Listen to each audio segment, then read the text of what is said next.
Hi, and welcome to Chapter 5. So I love anything that has to do with memory. This is one of my favorite chapters, and we have a couple in a row that have to do with memory, so I think you'll enjoy it.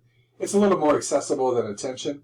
I think Chapter 4 was tougher in terms of the sheer volume of experiments, whereas I think this chapter is a little bit lighter, so I'm looking forward to Chapter 5 and 6, really.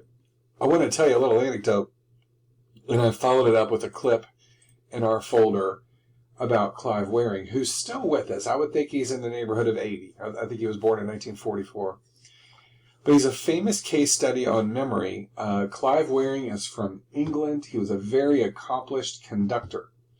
And in 1987, in his early to mid-40s, he fell ill with a viral encephalitis, which was the HSV-1 virus that causes cold sores, oral herpes. And he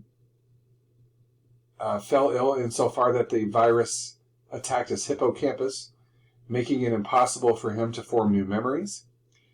And among the outcomes of what happened to him are that he cannot have conversations. He simply cannot follow the content of a conversation, and in fact, he forgets the person was even in the room if they happen to leave the room.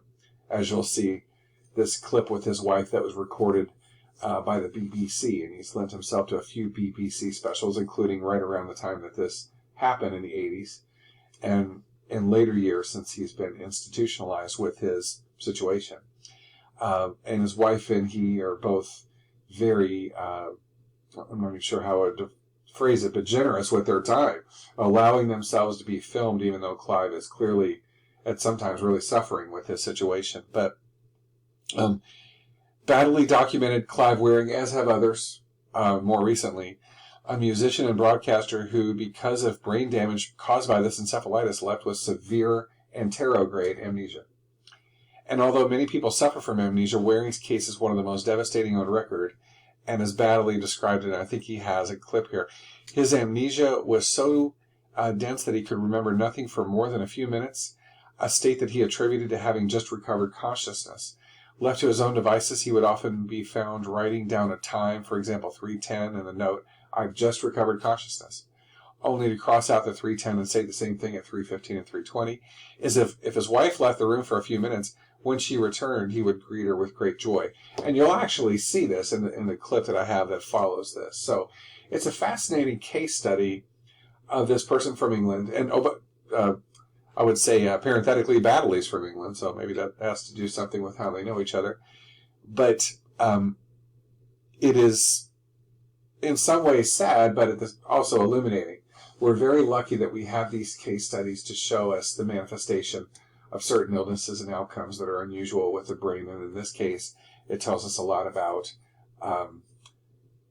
memory. Now, what I should say by way of qualifying is that Clive retained a lot of his abilities. So a few of Waring's memory abilities seem to have been spared. He conducted a choir through a complex piece of music and can still play the piano, as you'll see in the video.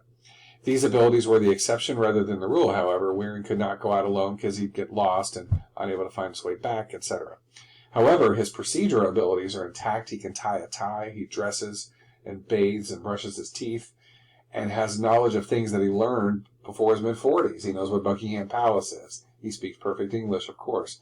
So these are, I guess you could say, oddities or distinctions that happen within the realm of this particular anterograde amnesia, which means you simply can't form new memories, but the procedural memories and the semantic memories of history and language and particular buildings and people remains largely intact. So that clip that you'll see is really, it sheds a lot of light, and I hope you'll enjoy it. And certainly we appreciate Clive Waring and Deborah Waring for their contribution in the community.